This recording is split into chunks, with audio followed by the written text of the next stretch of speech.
예레미야 25장, 24장을 또 묵상하셨다면 재미있게 기록되어 있습니다. 선지서가요. 선지서는 우리 하나님께서 말씀이 임하셨을 때에 기록이 쭉 되어 있는데 이 예레미야서가 이렇게 하나의 기록된 책으로 남겨지게 될 때 24장하고 25장은 시대적으로 조금 차이가 있습니다. 그러니까 24장이 25장보다는 훨씬 뒤에 일어난 일입니다. 그럼에도 불구하고 그 주제가 같기 때문에, 주제가 같다라고 하는 것은 24장에서도 결국 이제 바벨론으로 가는 것이, 포로로 가는 것이 우리 하나님의 뜻이고, 그래서 하나님의 구원이 그들에게 임하게 될 것이다라고 하는 그 주제와는 이렇게 연결되기 때문에 25장은 비록 24장보다는 조금 앞에 일어난 일이긴 해도 주제는 같은 거라고 볼 수 있습니다. 1절에 보니까 이 말씀이, 예언의 말씀이 선포된 예레미야에게 임한 시기가 정확하게 기록이 되어 있습니다. 1절에 보면 유다의 왕 요시야의 아들 여호야김 넷째 해, 요시야 왕에게 세 아들이 있었는데 세 아들이 전부 다 왕이 됩니다. 근데 지금 두 번째 아들이 이제 왕으로 됐다고 볼 수 있는데, 이 왕은, 여호야김 왕은 이스라엘이 있고 유다가 있고 남쪽에 이제 애굽, 이집트가 있고 저쪽에 신흥 이제 바벨론이 있다라고 하면, 처음에는 애굽이 조금 강세였습니다. 그래서 애굽이 유다를 이제 쳐들어오고 친애굽 왕을 세운 거죠. 친애굽 왕을 세웠는데 그게 바로 여호야김입니다. 근데 605년 BC 605년에 애굽하고 바벨론하고 이렇게 한판 붙습니다. 갈그미스 전투라고 하는 곳에서 한판 붙는데, 그때 이제 애굽이 패하게 됩니다. 애굽이 패하게 된 때가 지금 바로 이 시점이에요. 오늘 1절에 기록되어 있는 여호야김 넷째 해, 곧 바벨론의 왕 느부갓네살 원년. 그러니까 느부갓네살 왕은 지금 바벨론을 지금 세우고 지금 세력을 지금 확장하고 있는데, 그 강력했던 애굽이랑 한판 붙었단 말이에요. 근데 애굽이 졌어요. 그렇기 때문에 지금 바벨론이 이제 강세를 누리고 있었던 그 시기라고 보면 됩니다. 그때 하나님께서는 이 시대적인 상황 가운데 말씀을 하고 계신 겁니다. 그러니까 지금 이 느부갓네살이라고 하는 바벨론의 왕은 사실은 누구냐? 오늘 본문에 보면은 9절에 보라, 내가 북쪽 모든 종족과, 여기는 이제 느부갓네살 왕이 북쪽을 이제 다 통일을 하고 이제 내려오는 걸 이야기하고 있는데, 내 종 바벨론의 왕 느부갓네살, 이렇게 지금 표현하고 있잖아요.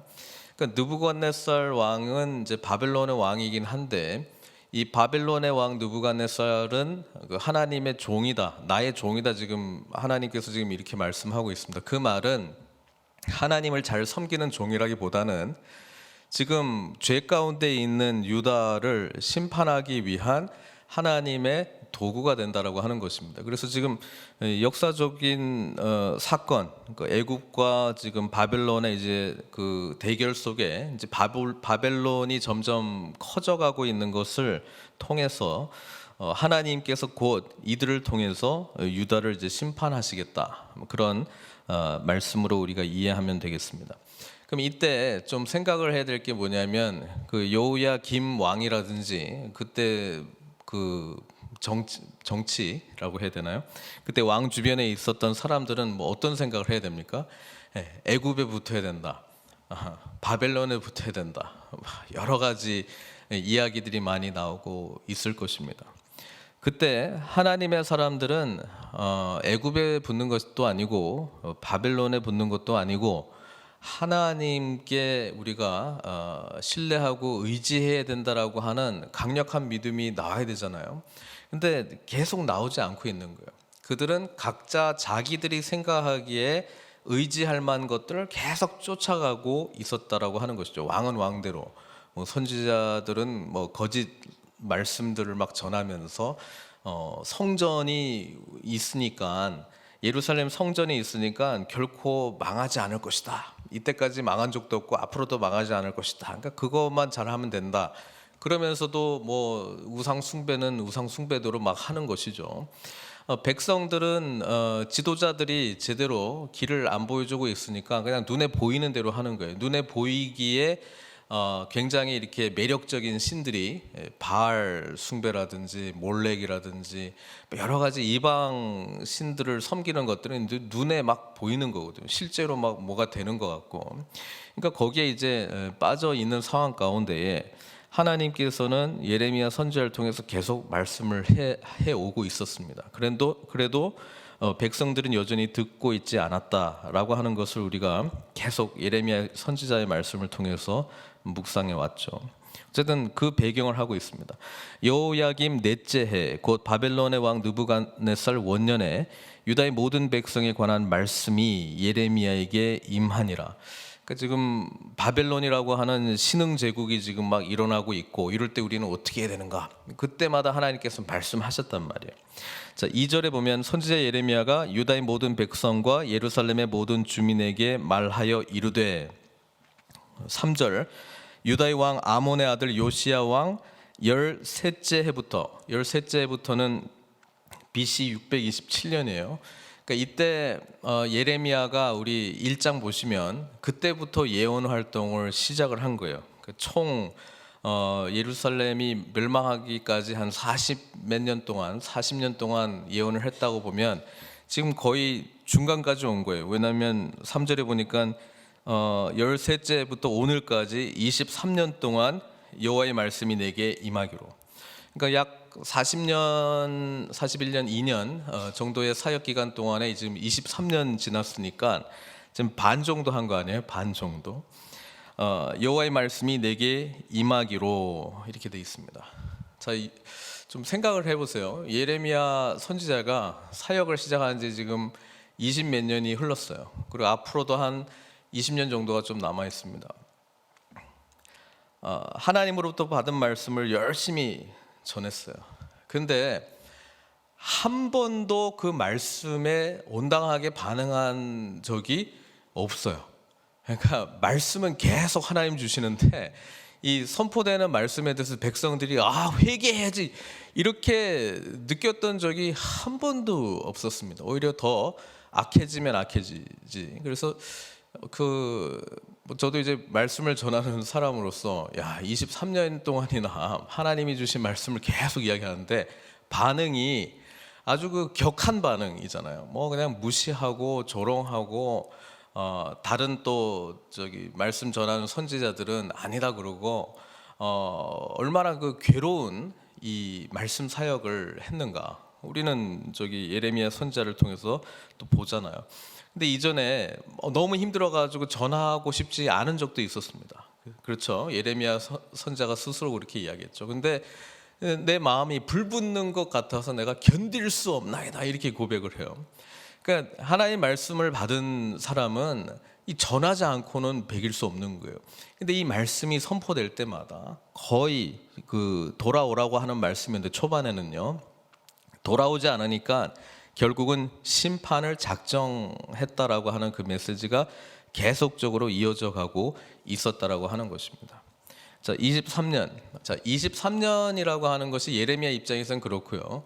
백성들 입장에서는 또 어떻게 됐냐면은 하나님께서 지금 23년 동안 동일한 메시지, 돌아오라 돌아오라, 회개하라 회개하라, 안 하면은 심판할 거다 하다가 조금 있다가는 이제 완전히 심판하기로 작정했다, 심판하지 않을 수가 있겠느냐, 뭐 막 이렇게 변론을 하면서 다른 자연도 그 이치대로 하고 있는데 너희들은 정말 그러지 못한 삶을 살고 있는 걸 보니까 도저히 내가 참을 수 없다라고 하는 이 표현들을 여러 가지로 지금 20 몇 년 동안 걸쳐서 이야기를 했습니다.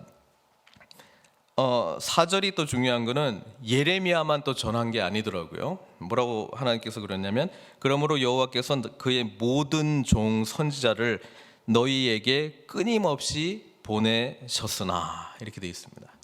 뭐 이 말이 우리에게는 어떤 선지자가 또 전했는지 사실은 예레미야 외에는 별로 그렇게 나오진 않고 오히려 거짓 선지자들의 이름들이 더 많이 나옵니다만 어쨌든 하나님은 끊임없이 말씀을 전했다.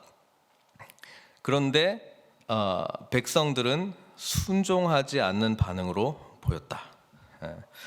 23년이라고 하는 건 예레미야 입장에서는 아까 제가 좀 말씀을 드렸고, 자 하나님의 입장에서는 좀 생각해 보시면 이렇습니다. 하나님 참 똑같은 이야기. 뭐 저도 우리 뭐 자녀들을 키우면서 이렇게 애들 입장에서는 잔소리고 제 입장에서는 아주 그 사랑의 말 아니에요. 이렇게 되기를 원하는. 근데 그거를 똑같은 이야기를 그냥 계속 하는 거예요. 반응이 없이. 어떤 마음으로 하고 있습니까? 돌아오기를 끊임없이 원하는 오래 참는 사랑의 마음으로 그렇게 하는 거예요. 우리 하나님의 입장은 그렇습니다. 자, 순종하지 않는 백성들의 입장은 뭐예요? 순종하지 않아도 괜찮네. 야, 이거 뭐 하나님 그렇게 말했는데 뭐 순종하지 않아도 벌써 5년 지났고 10년 지났고 15년 지났고 20년 지났어. 40년까지 가는 거예요. 야, 별거 아니네. 우리 하나님 말씀 안 들어도 뭐 흥해도 괜찮네. 이렇게 되는 거예요. 그러니까 이 세 가지 마음들이 지금 여기 23년이라고 하는 내용 속에 우리가 좀 생각할 수 있습니다. 근데 결국은 뭐냐? 하나님은 말씀하신 대로 행하시는 분이라는 거예요. 우리가 이거를 놓치면 안 돼요. 나 불순종했는데 뭐 안 했는데 별일 없네. 이게 아니고요. 하나님은 오래 참으시는 거예요. 참으시는 거예요. 돌아오기를 바라시는 우리 하나님의 마음을 우리는 읽을 수 있어야 된다는 것입니다. 말씀이 임했는데 그 백성들은 순종하지 아니하였다. 이 반응으로 하나님께서 말씀하시는 것에 대해서 반응합니다. 순종하지 아니하였다가 지금 한 4번 정도 나와요. 오늘 본문에서만 3절에 나오죠. 너희가 순종하지 아니하였느니라. 4절에도 나오죠. 선지자들을 너에게 끊임없이 보냈으나 너희가 순종하지 아니하였느니라. 7절에 또 나오죠. 너희가 내 말을 순종하지 아니하고 이렇게 또 나오죠. 8절에 또 나옵니다. 근데 여기서는 너희가 내 말을 듣지 아니하였느니라. 원어를 보면 순종이라고 하는 단어보다는 듣지 아니하였다. 쉐마의 기초로 한 말이기 때문에 다 똑같은 단어거든요. 근데 우리 한글 번역은 순종하지 아니하였다 3번, 그리고 마지막에 듣지 아니하였다 이렇게 돼 있는데 원어의 의미는 사실은 듣지 아니하였다. 이게 더 맞을 것 같습니다. 그 믿음이라는 것이 뭘까? 좀 생각해 보면 하나님의 말씀을 잘 듣는 것입니다. 경청하는 것입니다. 여러분, 우리가 하나님의 말씀을 잘 들을 때에 우리는 하나님의 마음을 배우게 되고요. 하나님의 마음을 깨닫게 될 때에 우리는 순종하게 된다라고 하는 것입니다. 근데 구약의 결론이 이거거든요. 순종하지 아니하였다, 듣지 아니하였다. 이거는 아담과 하와가 처음부터 선악과를 먹지 말라고 하는 그 하나님의 말씀에 불순종하는 게 결국 하나님 말씀 듣지 않는 거잖아요. 그게 계속적으로 이어온 겁니다. 계속적으로 이어온 거예요. 그 결과는 뭡니까? 하나님의 말씀에 대해서 백성들은 불순종했는데 그 결과는 결국 심판밖에 없는 거예요. 그래서 9절부터 마지막 절까지는 심판인데 이 심판이 이제 두 대상을 향해서 심판이 작정되어 있습니다. 첫 번째 대상은 이제 유다 백성들이고요. 바벨론 느부갓네살 왕을 통해서 이제 심판하시겠다라고 하는 거고, 두 번째 대상은 이 하나님의 도구로 사용됐던 이 느부갓네살 왕의 제국 바벨론을 또 여러 민족들을 결국은 또 심판할 것이다라고 하는 것이 하나님의 메시지입니다. 14절에 보면은 그리하여 여러 민족과 큰 왕들이 그들로 자기들을 섬기게 할 것이나 나는 그들의 행위와 그들의 손이 행한 대로 갚으리라. 유다 백성들도 심판하고 모든 민족들도 결국은 심판하시겠다고 하는 게 우리 하나님의 작정하신 뜻입니다. 이게 다 뭐 때문에 그런 거예요? 죄 때문에 그런 거예요. 이게 구약의 어떻게 보면 결론입니다. 그래서 우리는 예수 그리스도께서 통치하는 시대를 살고 있기 때문에 이 말씀이 선포될 때에 우리가 사는 시대는 어떤 시대인가를 늘 기억을 할 필요가 있습니다. 저와 여러분들은 이 하나님의 말씀에 귀 기울이지 않고 불순종하는 존재로 사실은 태어난 거예요. 그러니까 하나님의 말씀대로 살아갈 수 있는 존재가 원래 우리가 아니었다라고 하는 것입니다. 그렇게 할 수 있다고 생각하는 것도 착각이고요. 절대로 할 수 없다라고 하는 것이 구약의 결론입니다. 결론이요. 그만큼 죄가 파괴적인 영향력을 행사하고 있다라고 하는 것입니다. 이것을 받아들이고 억셉트하고 용납하고 인정하고 정말 이 죄의 문제로부터 저는 스스로 벗어날 수 있는 능력도 안 되고 힘도 없고 가능성도 없습니다. 자, 그거를 깨닫는 것이 그리스도 앞에서 전인격적으로 회개하는 걸 말합니다. 예수 그리스도 앞에서 전인격적으로 우리가 죄에 대해서 회개를 하게 되면 하나님께서 우리에게 새 마음을 주시겠다. 그게 지금 구약 성경의 지금 그 핵심적인 예언의 말씀이잖아요. 새 마음을 주시겠다는 거예요. 그래서 예수 안에서의 삶은 이전의 삶과 다른 완전히 거듭난 삶을 의미를 하고 있는 거예요. 근데 오늘날 우리의 고민은 거듭난 것도 알고 예수님을 나가 믿었다라고도 고백을 했는데 이 구약 성경 읽어보니까 이 여전히 이 죄 가운데 빠져 있고 헤어나오지 못하는 모습들이 여전히 발견되고 있는 것에 대한 괴로움입니다. 이 괴로움입니다. 그렇죠? 그래서 신약에서는 이야기를 하고 있는 게 뭐냐면 그 괴로움과 그 고통을 날마다 인식하고 십자가 앞에서 날마다 죽어야 되는 거예요. 이 죽어야 되는 것이 자기를 날마다 자기를 부인하고 십자가를 지고 가는 삶을 의미를 하고 있습니다. 그러니까 날마다 죽어야 되는 거예요. 날마다 죽기 위해서는 날마다 주님을 만나는 그 은혜를 경험을 해야 된다라고 하는 것이죠. 날마다 주님을 경험하지 못하면 한 번 빠진 이 죄의 영향력이 다시 우리를 온전히 지배할 가능성이 있다는 것이죠. 그러니까 뭐 20년 전에 내가 진하게 예수님 만나고 20년 전에는 그렇게 했을 거예요. 사실일 거예요. 그러나 지금 계속 주님을 만나지 못하고 있다면 죄의 영향력 아래에 빠져가는 자기 자신을 발견하고 있든지 뭐 그나마도 감사하고요.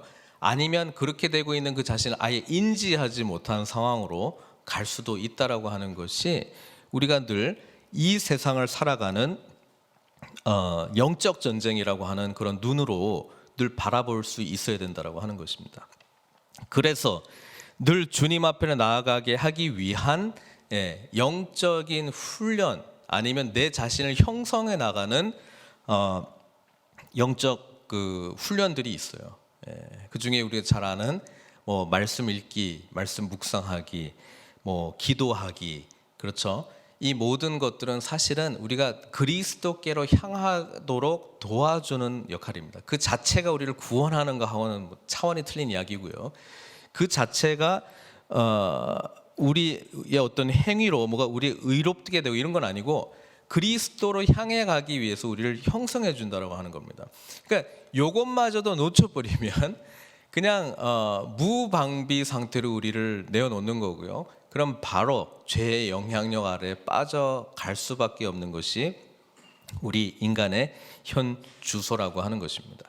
그래서 그리스도 안에서 늘 하루하루를 시작하고 동행하는 삶, 그리스도의 통치 아래에서 늘 우리 자신을 인식하는 것이 얼마나 중요한지 몰라요. 얼마나 중요한지 몰라요.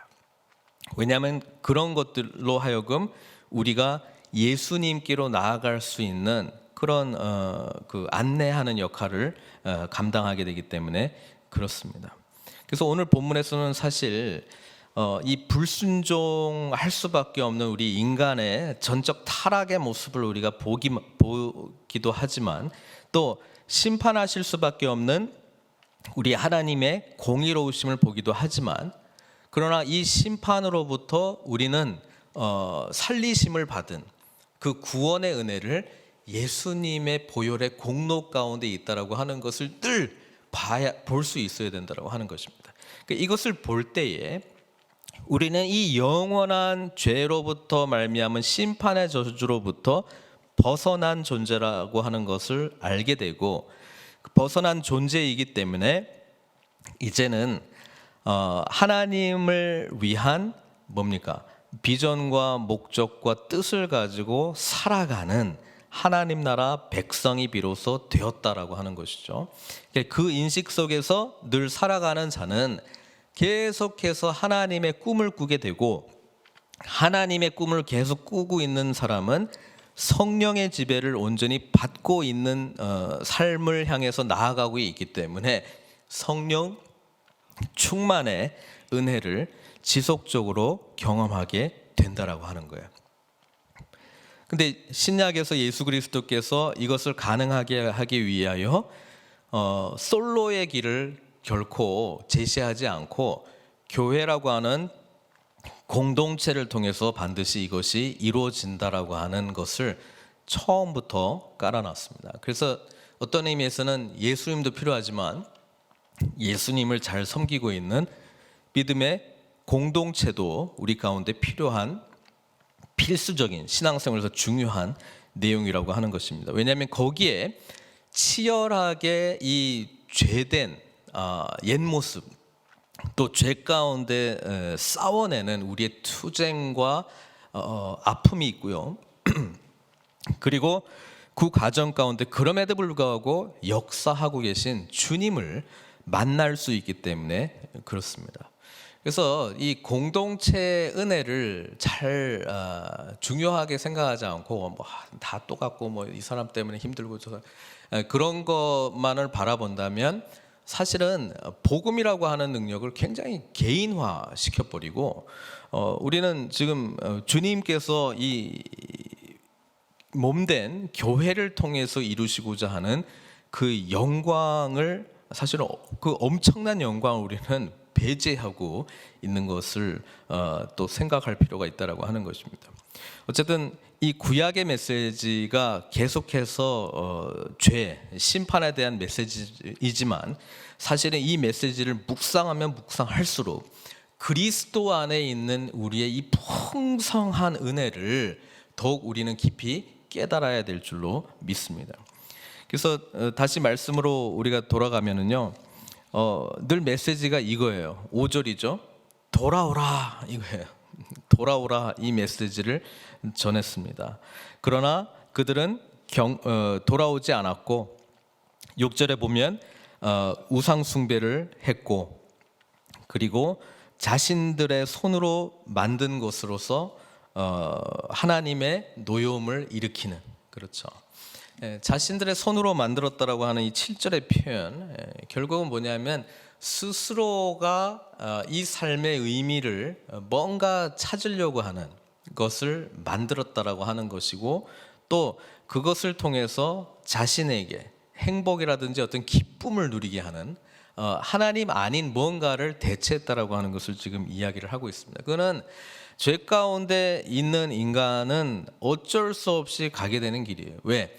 우리 인간은 처음부터 하나님의 그 창조물이기 때문에 이 창조자를 향한 이 그 경향성이 있어요. 뭔가 그 경배를 할 수밖에 없는, 뭐 어떤 대상인지 경배할 수밖에 없던 그런 게 있다라고 하는 것이죠. 근데 이게 깨져 버렸으니까 자기 손으로 만든 것을 경배하려고 하는, 하나님 없으니까 이 공백을 뭔가는 채워야 되니까요. 그래서 우상 숭배의 길을 가게 된다라고 하는 것입니다. 근데 우리 하나님께서 이제 심판의 내용을 통해서 뭐라고 구체적으로 이야기하냐면, 바벨론을 통해서 너희가 심판을 받게 되고, 그다음에 처음 나오는 건데 이제 70년 포로기에 대한 예언의 말씀이 25장에 처음 이제 등장합니다. 굉장히 중요한 예언의 말씀이죠. 29장에도 또 등장하지만 어쨌든 처음 나옵니다. 25장이에요. 11절에 이 모든 땅이 폐허가 되어 놀랄 일이 될 것이며 이 민족들은 70년 동안 바벨론의 왕을 섬기리라. 우리 하나님의 심판의 특성이라 그럴까요? 아담과 하와 때부터 하나님은 심판하셨잖아요. 뭐 아담에게는 땅은 종신토록 저주를 받아서 네가 계속 노동을 해야 되고, 그 하와에게는 내가 해산의 그 고통이 임하게 될 것이다. 뭐 그런 이야기를 했었는데, 하나님의 심판은 항상 양면성이 있어요. 뭐냐면 이 심판이긴 하지만 하나님 공의로우시기 때문에요. 그러나 또 동시에 이것은 하나님의 은혜, 선물, 축복이기도 한다라고 하는 것입니다. 70년이라고 하는 의미가 70년 동안 우리가 바빌론에게 포로 생활을 해야 되는구나, 절망감이 줄 수도 있지만 70년이라고 하는 건 또 어떤 의미가 있냐면은 언젠가는 끝날 거라는 거 아니에요. 그렇죠? 언젠가는 끝날 거라는 거예요. 그리고 70년이 다 차면, 오늘 본문에서는 안 나오지만 뒤에 나오는 내용들을 보면은 다시 본국으로 돌아오게 될 것이다, 이렇게 이야기를 하고, 역대하에서는 이 돌아왔던 이 70년 동안 갔다가 돌아왔던 것이 이 땅의 안식, 한 약 500년 동안 그 7년마다 이 안식년을 지켜야 되는데 지키지 않은 것에 대한 하나님의 어떤 계산법에 의해서 그 땅이 쉼을 얻게 되는, 그러면서 뭘 가르치기를 원하셨냐면 진정한 샬롬, 쉼은 하나님께 있다라고 하는 것을 가르쳐 주는 것이거든요. 그리고 이때 당시 백성에게 이 바벨론으로 갔다가 다시 돌아오게 되는 경험은 마치 모세 시대에 애굽에서 그 종살이했던 백성들이 출애굽하게 되는, 그러니까 제2의 출애굽 경험을 하게 되는 것을 의미하기도 합니다. 근데 이게 바로 복음이라고 하는 것이죠.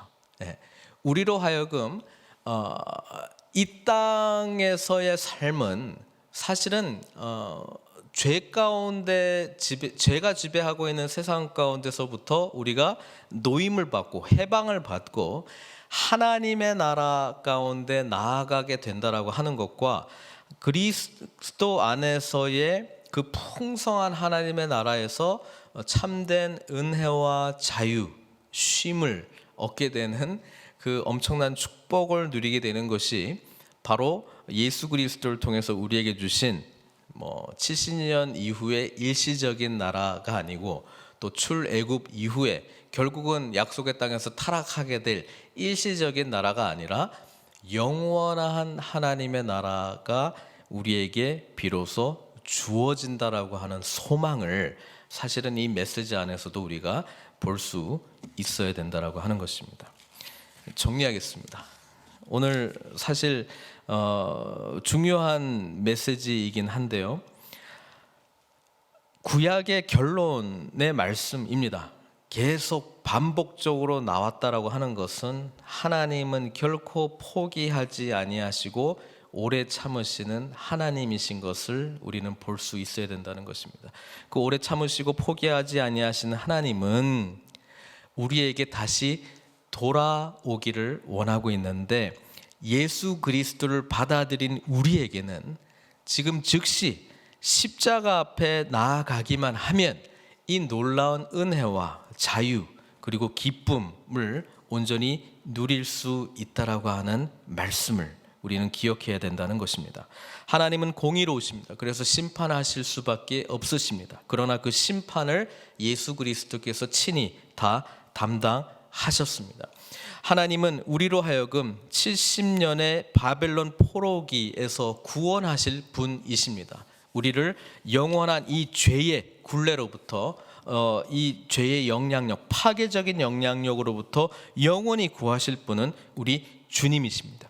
그러기 위하여 이 모든 죄에 대한 심판, 우리가 받아야 될 모든 심판을 주님께서 친히 받으셨을 뿐 아니라 죽으시고 부활하심으로써 새로운 삶이 그리스도 안에 있다라고 하는 것을 증명하셨고, 그리고 승천하시고 성령님을 보내주심으로 말미암아 성령 안에서 살아가는 우리에게 예수 그리스도께서 이 땅 가운데 살아가셨던 완전한 순종, 그리고 완전한 자유, 완전한 기쁨의 삶을 능히 그리스도 안에서 살아갈 수 있다라고 하는 것을 분명히 보여주셨습니다.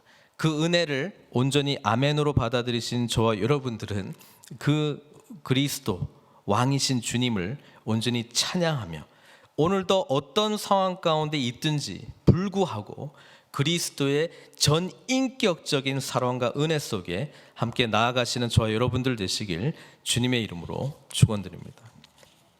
같이 기도하겠습니다.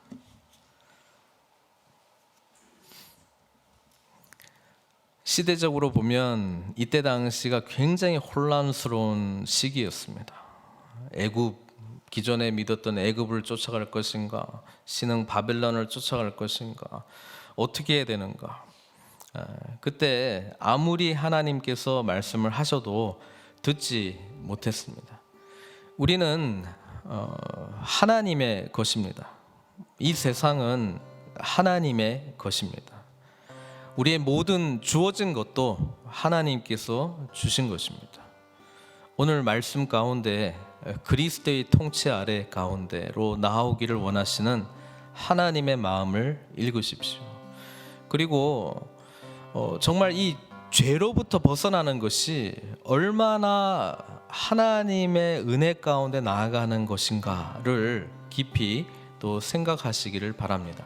이 시간 우리를 너무나 사랑하시는 주님, 너무나 오래 참으시고 우리의 연약함에도 불구하고 지금도 끊임없이 우리를 불러주시고 안아주시기를 원하시는 그 주님께로 나아가겠습니다. 이 고백의 기도를 올려드리기를 원하고요. 혹시 지금 성령님께서 우리에게 떠올리시는 우리의 연약한 죄의 모습들이 있다면 지금 당장 그리스도께 나아가시면 됩니다.